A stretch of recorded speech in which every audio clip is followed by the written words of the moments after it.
కేంద్రం పరిధిలో ఉండే ప్రాంతాన్ని కేంద్ర పాలితం అంటారు. ఈ డెఫినేషన్ ఎవరైనా డెడీజీగా చెప్తారు. మరి ఆ ఏరియా చుట్టూ ఉన్న జనం ఇబ్బంది పట్టాన్ని ఏమంటారు?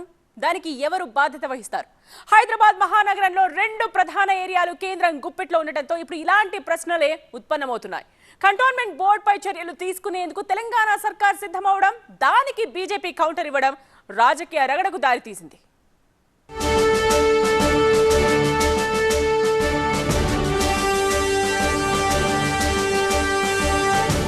ఓవైపు సికింద్రాబాద్ కంటోన్మెంట్, మరోవైపు మెహదీపట్నం ఆర్మీ ఏరియా. కేంద్రం గుప్పెట్లో సిటీలోని 2 కీలక ప్రాంతాలు.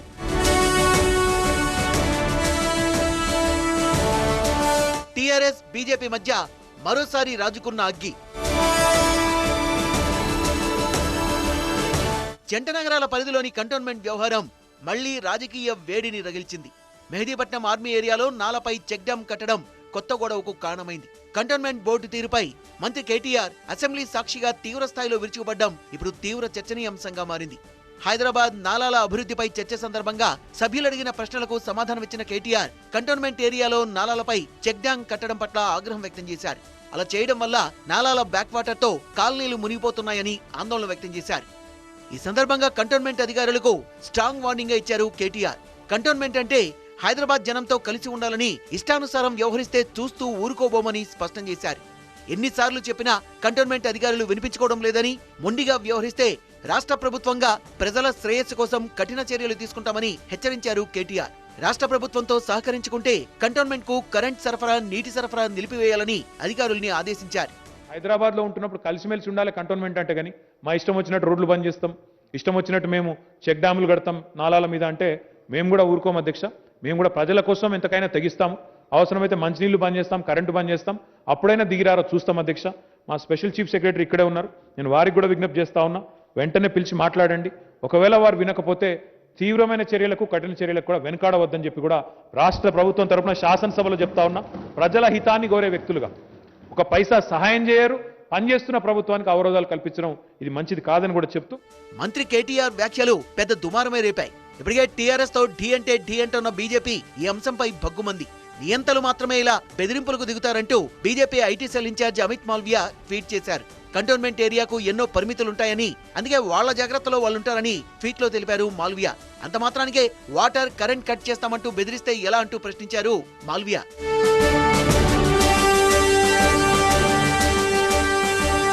కేటీఆర్ చేసిన కామెంట్స్ పై తెలంగాణ కాషాయ పార్టీ నేతలు కస్సుమంటున్నారు. సమస్యలుంటే మాట్లాడుకోవాలి తప్ప ఆర్మీతో రాజకీయాలు చేయడం సరికాదన్నారు బీజేపీ నేత కృష్ణసాగర్.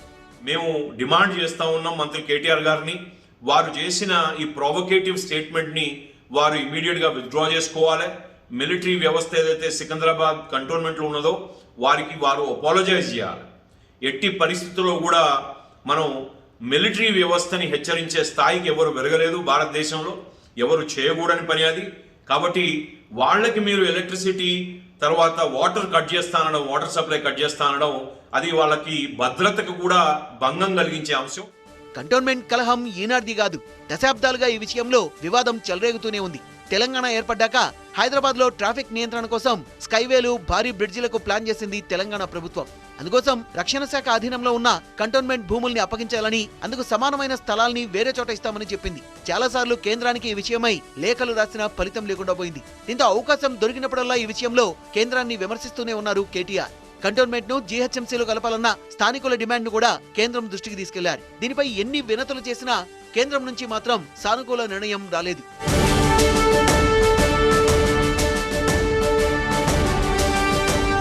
అయితే ఇన్నాళ్లు కేటీఆర్ చేసిన విమర్శలోకెత్తు, అసెంబ్లీ సాక్షిగా శనివారం చేసిన వ్యాఖ్యలోకెత్తు అన్నట్టుగా మారింది పరిస్థితి. గతంలోనూ కంటోన్మెంట్ తీరుపై విమర్శలు చేసినా ఈ స్థాయిలో వార్నింగ్ ఇవ్వలేదు కేటీఆర్. మెహదీపట్నం మిలిటరీ ఏరియాలో నాలాపై ఆర్మీ అధికారులు చెక్ డ్యాంలు కట్టడం వల్ల బ్యాక్ వాటర్ తో నదీం కాలనీ మునిగిపోతోంది. ఈ విషయాన్ని అసెంబ్లీలో కేటీఆర్ దృష్టికి తెచ్చారు సభ్యులు. దీంతో ఆయన దీనిపై తీవ్ర స్థాయిలో స్పందించడం ఇప్పుడు కలకలం రేపుతోంది.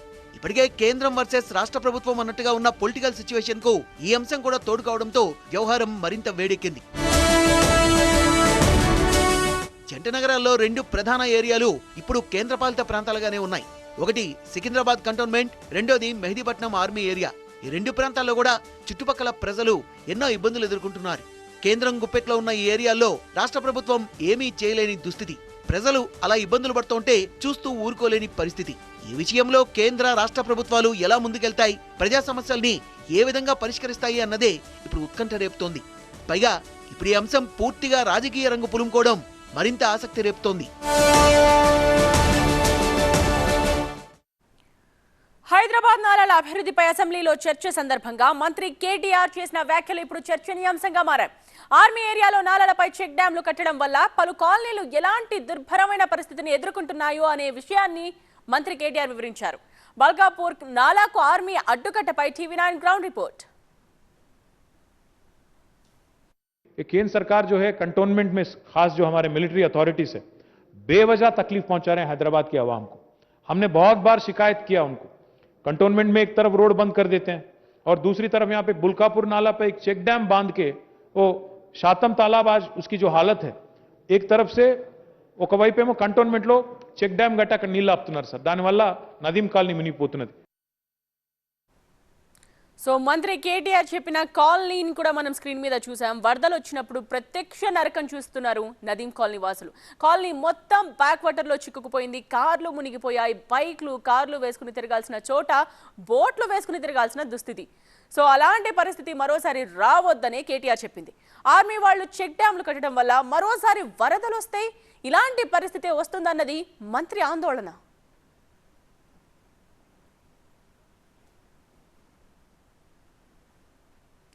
సో ఆ నాలాలు ఎక్కడెక్కడున్నా, ఎక్కడెక్కడ ఆర్మీ ఏరియాలో చెక్ డ్యాంలు కడుతున్నారు అనే విషయం మీద టీవీ9 క్షేత్రస్థాయిలో వివరాలు సేకరించింది. సో ఆ డీటెయిల్స్ అన్ని కూడా మీకు ఇక్కడ క్లియర్ కట్గా ఇస్తున్నాం. సో ఇక్కడ నుండి స్టార్ట్ అవుతుంది అలా మనం చూడొచ్చు.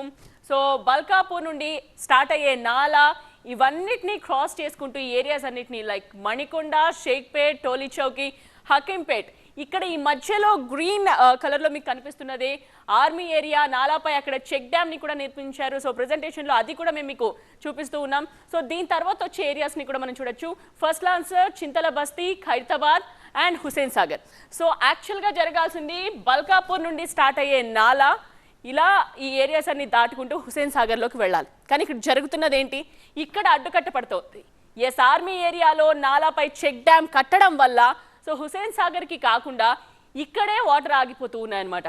సో ఈ ఆగిపోతున్న వాటర్ ఒకవేళ ఓవర్ఫ్లో అయితే కనుక, సో ఒకవేళ వర్షాలు హెవీగా వచ్చినప్పుడు నాలాలు ఎలా పొంగి పొర్లుతాయో మనందరికీ తెలిసిందే, ప్రత్యక్షంగా మనం చాలాసార్లు చూసాం. సో దానివల్ల ఎంతమంది ఇబ్బంది పడ్డారు, ఎన్ని కుటుంబాలు మునిగిపోయాయి కూడా మనం చూసాం.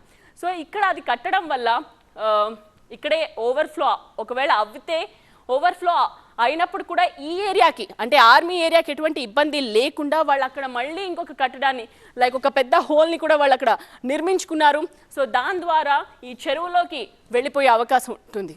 అంటే ఒకవేళ ఓవర్ఫ్లో అయితే ఆ చెరువులోకి మళ్లించేటట్టుగా అక్కడ ఒక కట్టడాన్ని వాళ్ళు కట్టుకున్నారు. సో ఇలా కట్టుకోవడం వల్ల మెయిన్గా ఈ ప్రాంతాలు హకీంపేట్, టోలీ చౌకీ, షేక్పేట్, మణికొండ, బల్కాపూర్. సో అగైన్ ఆ వాటర్ అంతా కూడా ఈ ఏరియాస్లోకి వచ్చి ఆ ఏరియాస్ అన్నీ కూడా మునిగిపోతూ ఉన్నాయి. సో ప్రతిసారి జరుగుతున్న కథే ఇదంతా. సో అందుకనే కేటీఆర్ ఈ విషయం మీద స్పందించారు, అంత సీరియస్గా రియాక్ట్ అయ్యారు. సో దానికి సంబంధించిన మ్యాపే మీరు చూస్తున్నారు. బల్కాపూర్ నాలా టు హుసేన్ సాగర్.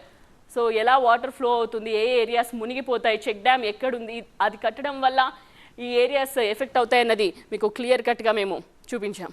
సో వర్షాకాలంలో ఈ కాలనీలకు వరద ముప్పు రావడానికి కారణమవుతున్న మొదటి టర్నింగ్ పాయింట్ నుండి మరిన్ని వివరాలు మా ప్రతినిధి విద్యాసాగర్ అందిస్తారు. ఆర్మీ అధికారుల తీరుతో కొన్ని కాలనీలు ఇబ్బందులు పడుతున్నాయంటూ మంత్రి కేటీఆర్ అసెంబ్లీలో చేసినటువంటి వ్యాఖ్యలను చూస్తే మనం సరిగ్గా అదే పాయింట్ వద్ద ఉన్నాము. హకీంపేటలో ఏదైతే బుల్కాపూర్ నాలా ఆర్మీ ఏరియాకు వెళ్తుందో ఆ నాలా ఇక్కడ డివైడ్ అవుతూ ఉంది. ఒకవైపు ఆ శాతం చెరువు వైపుకి వెళ్తుంది, డౌన్ ఫ్లో అంతా కూడా ఒకవైపు ఆర్మీ వైపు వెళ్తుంది. మణికొండ, గచ్చిబౌలి ప్రాంతాల వరద నీరంతా కూడా ఈ నాలా ద్వారా ప్రవహించి ఈ ఆర్మీ మెహదీపట్నంలో ఉన్నటువంటి ఆర్మీ ఏరియా మీదుగా హుస్సేన్ సాగర్ వెళ్ళాలి. కానీ ఆర్మీ మిలిటరీ అధికారులు ఒక చెక్ డ్యామ్ నిర్మించడంతో ఆ వాటర్ ఫ్లో అంతా వెనక్కి తన్ని ఈ డౌన్ ఫ్లో ఏదైతే శాతం నగర్ అంటే ముఖ్యంగా మనకి వర్షాకాలం వచ్చిందంటే టోలీ చౌకీ, నదీం కాలనీ ప్రాంతాలు నీట మునిగాయనేటువంటి వార్తలు వింటాము. ఆ వార్తలకు ప్రధాన కారణం ఇక్కడే ఉంది. ఈ బేస్ పాయింట్ వద్దే వాటర్ అంతా కూడా టర్న్ రన్ అవుతూ ఉంటుంది. నిన్న మంత్రి కేటీఆర్ చేసినటువంటి వ్యాఖ్యలు కూడా అవే. ఆర్మీ అధికారులు ఇష్టారీతిన ఒక చెక్ డ్యామ్ కట్టడం వల్ల ఈ వాటర్ అంతా కూడా బ్యాక్ ఫ్లో వచ్చేసి నదీం కాలనీ, టోలీ చౌకి మునిగిపోతున్నాయి. ఎన్ని రిక్వెస్ట్ పెట్టినా కూడా దాన్ని పట్టించుకోలేదంటూ చెప్తున్నారు. స్థానికంగా కొంతమంది ఉన్నారు. చెప్పండి, మీకు వర్షాకాలం వచ్చిందంటే ఎలాంటి ప్రాబ్లమ్స్, ఇక్కడ ఏంటి మేజర్ ప్రాబ్లం? ప్రతి వర్షాకాలం మొత్తం ఇండ్లు మొత్తం మునిగిపోతాయి. అధికారులు అందరు వచ్చి చూస్తారు పోతారు. ఆర్మీ వాళ్ళకు కూడా తీసుకొచ్చి చూపించినాం. మేమేం చేయగలం అని చెప్పిండ్రు వాళ్ళు. ఏంటి అసలు ఇక్కడ ఎందుకు వాటర్ ఎన్నికి వస్తుంది, నాలా సాఫీగా ఎందుకు వెళ్ళట్లేదు? ఇది గచ్చిబౌలి, షేక్పేట్ గచ్చిబౌలి నుంచి ఇది నాలా ఫత్లాన్ సార్, చింతల్ బస్తీ నుంచి హుస్సేన్ సాగర్కి వెళ్ళాలి ఆ నీళ్ళు. ఆర్మీ వాళ్ళు అక్కడ చెక్ డ్యామ్ వేసిండ్రు, 2-3 జగాల చెక్ డ్యామ్ వేసిన తర్వాత ఈ నీళ్లు మళ్ళీ ఈ మేరాజ్ కాలనీ, నిజాం కాలనీ, టోలీ చౌకీ నుంచి శాతం చెరువుకు పోయి మొత్తం మునిగిపోతాయి. మొత్తం కాలనీ, నదీం కాలనీ, టోలీ చౌకీ, నిజాం కాలనీ మొత్తం మునిగిపోతాయి. ఇది అంటే దీనికి సాల్వ్ చేయాలంటే ఏంటి? ఇప్పుడు చెక్ డ్యామ్ తీసేయాలా లేకపోతే ఇది ఆర్మీ వాళ్ళతో మాట్లాడాలా, పెద్ద అధికారులతో మాట్లాడి ఇది పని చేయాలా. నిన్న కేటీఆర్ అసెంబ్లీలో చెప్పిండు కదా, నేను నల్ల బంద్ చేస్తా, కరెంటు బంద్ చేస్తా, ఇళ్ళకు అప్పుడు బుద్ధి వస్తుంది అని చెప్పిండు. అట్లనే బుద్ధి రావాలా ఇళ్ళకు, ఆర్మీ వాళ్ళకు చెప్పిండు బుద్ధి రావాలా, బస్ కథం. ఆర్మీ అధికారులు చేసినటువంటి వాటి వల్ల స్థానికంగా మేము ఇబ్బందులు పడుతున్నాము. మంత్రి కేటీఆర్ వ్యాఖ్యలను మేము స్వాగతిస్తున్నాము. ఎందుకంటే చెక్ డ్యాము ఒక రెయిన్ఫాల్ వచ్చినప్పుడు కాకుండా మిగతా సందర్భాల్లో వచ్చేటువంటి చిన్న వాటర్ వాళ్ళు పోకుండా చెక్ డ్యామ్ కట్టడంతో వర్షాకాలంలో ఇబ్బందులు ఎదుర్కొంటున్నాం. దాన్ని పరిష్కరించాలంటే ఆర్మీ అధికారులే ఆ చెక్ డ్యామ్ని తొలగించి సాఫీగా నీరు పోయేటట్టు చూడాలి. లేదంటే అది ఏదైతే నిన్న రాష్ట్ర ప్రభుత్వం తరఫున కేటీఆర్ చెప్పినటువంటి వ్యాఖ్యలు ఉన్నాయో అలా చేస్తేనే వారు మాట వింటారేమో అన్నటువంటి అభిప్రాయాన్ని కూడా ఇక్కడ స్థానికులు వ్యక్తం చేస్తున్నటువంటి పరిస్థితి ఉంది. కెమెరామెన్ శేషుతో విద్యాసాగర్, TV9 హైదరాబాద్. అసలు ఎందుకు ఇంతలా నాలాలు పొంగుతున్నాయి ఇక్కడ? ఈ స్థాయిలో కాలనీలోకి నీరు ఎందుకు వస్తోందంటే మాత్రం ఆర్మీ ఏరియాలో కట్టే చెక్ డ్యామ్లే కారణమని తెలుస్తోంది. ఆర్మీ అధికారులు తమ ఆధీనంలో ఉన్న ఏరియాలో నాలాపై నిర్మించిన చిన్న చెక్ డ్యామ్ని మీరు విజువల్స్లో స్పష్టంగా చూడొచ్చు. నాలాకు మధ్యలో ఇక్కడ చిన్న కట్ట లాంటి నిర్మాణం మనకు స్పష్టంగా కనిపిస్తోంది. సో తమ పరిధిలోకి మురుగునీరు రాకుండా ఇలా చిన్న గోడ కట్టేశారు ఆర్మీ వాళ్ళు. అంతేకాకుండా ఒకవేళ అది పొంగి పొర్లినా ఇబ్బంది లేకుండా పక్కనే డైవర్షన్ కోసం ఓవైపు ద్వారా పెద్ద హోల్ కూడా మనకు అక్కడ కనిపిస్తోంది. ఆ పెద్ద హోల్ని కూడా వాళ్ళు అక్కడ ఏర్పాటు చేసుకున్నారు. సో నాలా నీరంతా పక్కనున్న చెరువులోకి వెళ్ళిపోతుంది అనమాట. సో ఆ చెరువు నిండిపోయి బ్యాక్ వాటర్తో చుట్టుపక్కల కాలనీలన్నీ కూడా మునిగిపోతున్నాయి. సో కనిపించే ఈ చెక్ డ్యామ్ చాలా చిన్నదిగా మనకు కనిపిస్తోంది. సో దీని పై భాగంతో ఇంకా పెద్ద చెక్ డ్యామ్ను కట్టించారు ఆర్మీ వాళ్ళు. అంటే ఇది మనకు కనిపిస్తున్నది చిన్న చెక్ డ్యామ్ మాత్రమే, కానీ దీనిపైన ఇంకొక పెద్ద చెక్ డ్యామ్ ఉంది. సో అక్కడికి ఇతరులు ఎవరికి ప్రవేశం లేదు. ఈ చిన్న చెక్ డ్యామ్ దగ్గరికి వెళ్లేందుకు పర్మిషన్ లేకుండా కంచె కూడా అక్కడ వాళ్ళు ఏర్పాటు చేసుకున్నారు. సో ఆ పెద్ద చెక్ డ్యామ్ను అసలు చూడనిస్తారా? అందుకే మంత్రి కేటీఆర్ను కూడా అక్కడికి వెళ్ళనివ్వలేదట. సో మనం విజువల్స్లో స్పష్టంగా చూడొచ్చు నాలాపై ఆర్మీ వాళ్ళు కట్టిన అడ్డుగోడ. ఇక ఒకవేళ ఓవర్ఫ్లో అయ్యి వాటర్ వస్తే కనుక ఆ డైవర్షన్ కోసం కూడా అక్కడ ఒక పెద్ద హోల్ని కూడా వాళ్ళు ఏర్పాటు చేసుకున్నారు.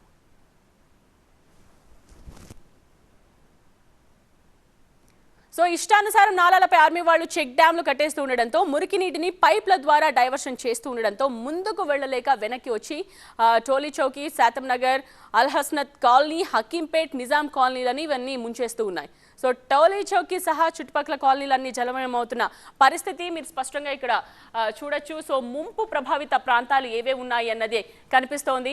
సో నిజాం కాలనీ, హకీంపేట్, టోలీ చౌకీ, నదీం కాలనీ, శాతం నగర్, అల్ హస్నత్ కాలనీ, ఈ కాలనీలన్నీ కూడా భారీ వర్షాలు వచ్చినప్పుడు మనం తరచుగా వార్తల్లో వింటూనే ఉంటాం. అక్కడి దుస్థితిని మన కళ్లకు కట్టినట్టు మనం చూస్తూనే ఉంటాం.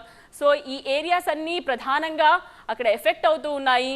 సో ఒక్కటి ఆర్మీ వాళ్ళు అక్కడ ఏరియాకి సంబంధించి వాళ్ళు కట్టుకున్న ఈ చెక్ డ్యామ్ వల్ల ఎంతమంది ఇబ్బంది పడుతున్నారో మనం చూడొచ్చు.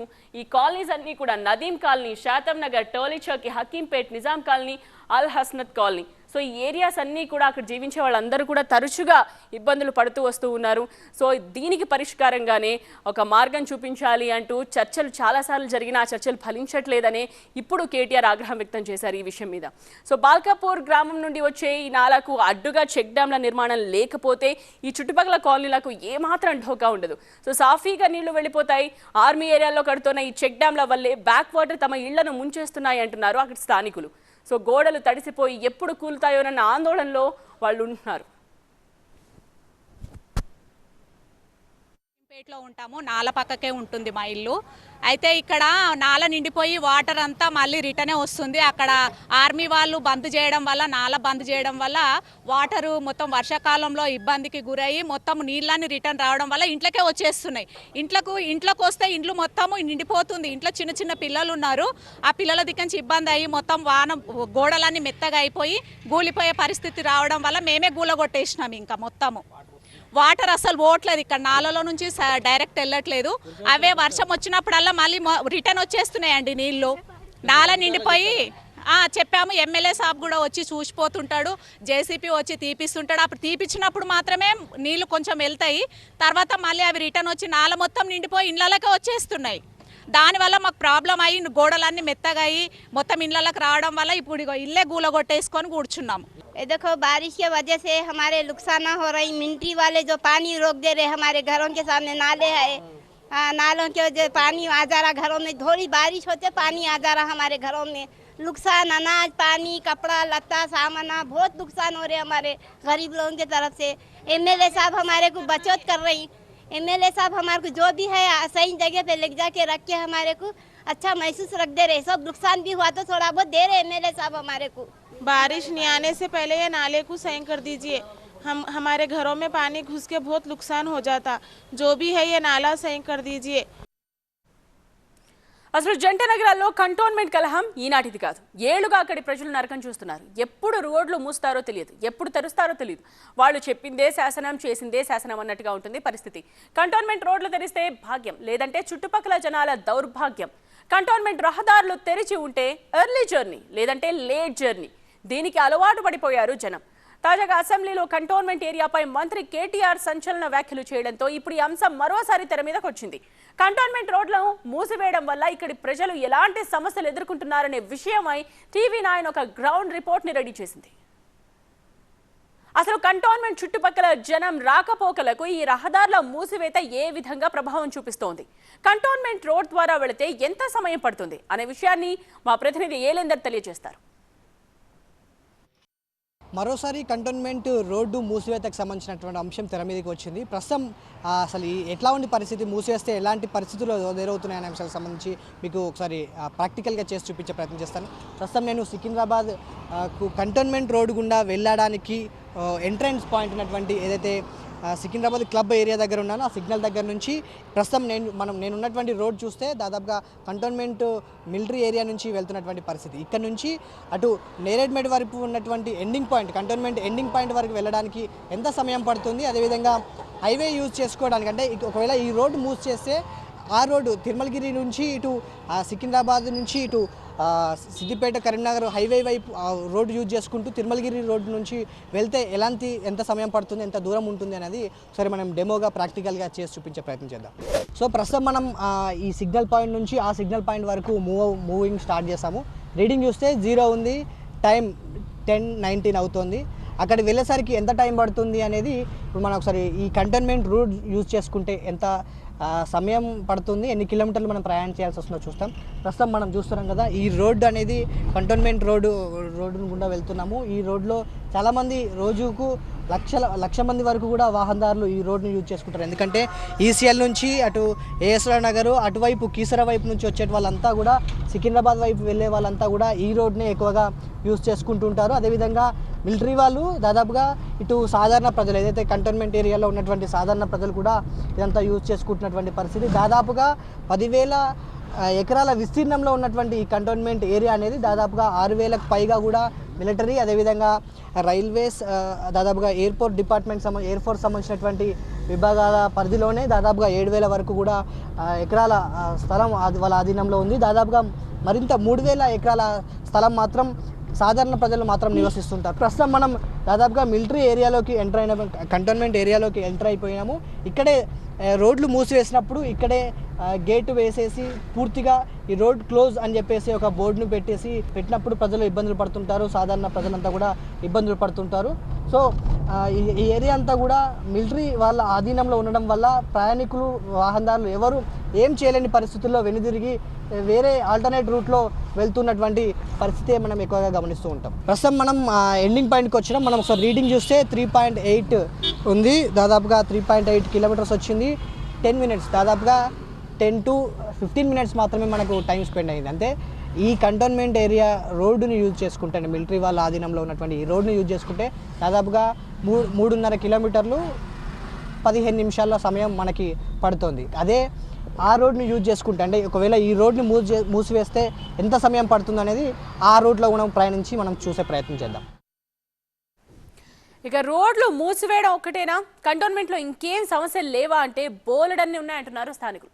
సొంతింట్లోకి ఆంక్షల మధ్య రావాల్సి వస్తుందని వాపోతున్నారు. అభివృద్ధికి ఆమడ దూరంలో బతుకుతున్నామని ఆవేదన చెందుతున్నారు స్థానిక మహిళలు. बच्चे खेलते ना, उनको उठा के लेके पकड़ के ले जाते, बच्चों को लेके चले जाते, खेलने नहीं देते, कचरा नहीं डालने दे, कुछ भी नहीं करने दे रहे हैं। मिलिट्री वाले इतने बदमाश हैं मालूम, और गालियाँ लड़कियों को गालियाँ देते वो करते, बस उतने ही, और कुछ भी नहीं परेशानी। और मोरी इधर देखो कितना गली है मोरी, बस बीमार हो रहे हैं, बस वही परेशानी और कुछ भी नहीं है। वो भी बोलो घर बनाने नहीं दे रही है, घर जरा हम तोड़ फोड़ के बनाते तो वो घर भी नहीं बनाना बोलते। हमारा फिनिशिंग पूरा डाल दिए पूरा, और जरा बाथरूम बनाए तो बाथरूम नहीं बनाना, ये नहीं बनाना, कुछ नहीं बनाना, बनाने ही नहीं देते। हमारे ओन घर रख लेके भी कोई फायदा नहीं हमारे को। आधे जने हमारे किराए पे रह रहे बच्चे, आधे हम लोग घरों में रह रहे, ऊपर बनाएंगे तो बनाने ही नहीं दे रहे। इधर जाके खड़े होके भी वो लोग हमारा एरिया बोल के रह के डाल दिए तार में, बीच में आके खड़ने में भी हमारे को हटा दिए, क्योंकि हम लोग को बच्चों के लिए खेलने के लिए जगह नहीं है, ना कुछ करने से, कोई मर भी गया तो भी उधर से निकाल के जाने की जगह नहीं है हमारे लोगों को। बहुत प्रॉब्लम हो रहा, कितना भी तो हमारा जगह कई साल से वो जगह खुला ही था, अभी हमारा एरिया बोल के वो लोग तार डाल दिए, हम लोग उनको खोल देना। కంటోన్మెంట్ ఇప్పుడు సిటీ నడిబొడ్డులున్నా మేము డెవలప్మెంట్కి ఆమడ దూరంలో ఉన్నాం. మొన్ననే సిఓ గారు ఇక్కడ లోకల్ ఒక కాలనీలో మాట్లాడుతూ నవ్వుకుంటూ అంటున్నారు, మేము ఇక్కడే ఉన్నాము కానీ సిటీ ఇక్కడ వచ్చిందని. సిటీ ఇక్కడ వచ్చింది కరెక్టే, మంచిగా ఒప్పుకున్నారు. సిటీ ఎక్కడనో డెవలప్మెంట్, ఎక్కడి నుంచో డెవలప్మెంట్ వచ్చి కంటోన్మెంట్ని క్రాస్ చేసి ఏ మేడ్చల్ ఏ కీసర వరకు డెవలప్మెంట్ వెళ్ళిపోయింది, కానీ మేము ఈ సిటీలో ఉన్న వాళ్ళం ఇంకా డెవలప్మెంట్లో లేము. బస్తీలు కాదండి ఇవి, బస్తీలు కంటే మురికి వాడలు. ఇటు స్టేట్ గవర్నమెంట్ ఇవ్వాలన్నా ఇవ్వలేకపోతుంది, స్టేట్ గవర్నమెంట్ స్కీమ్స్ పెట్టాలంటే కంటోన్మెంట్ అడ్డు పెడుతుంది, మినిస్ట్రీ ఆఫ్ డిఫెన్స్ అడ్డు పెడుతుంది. ఇక్కడ సిటీ నుంచి ప్యాట్నీ వరకు స్కైవేస్ కడదాం అనుకున్నారు, భూములు ఇవ్వలే. సెక్రటేరియట్ కడదాం అనుకుంది స్టేట్ గవర్నమెంట్ మన కంటోన్మెంట్లో సెక్రటేరియట్ కడితే బాంబేతో సమానం అవుతుండే ఇక్కడ ల్యాండ్ రేట్స్. కంటోన్మెంట్లో అంత రిచ్ ఏరియా ఉంది, అంత రిచ్ మనకు ఈ జియోగ్రఫీ ఉంది, మన సిటీ సెంటర్లో ఉన్నాం. కానీ ఈ కంటోన్మెంట్ చేతిలో ఈ ఏరియా ఉండడం వల్ల డెవలప్మెంట్ కానిస్తలేరు. సో అది వారి ఆవేదన. సాధారణ ప్రజలు నివసించే కంటోన్మెంట్ ఏరియాను జిహెచ్ఎంసీలో కలపాలనే డిమాండ్ను అందరూ సమర్థిస్తున్నారు. చూద్దాం ఈ సమస్యకు ఎలాంటి పరిష్కారం లభిస్తుందో, ఎలా పరిష్కరిస్తారు.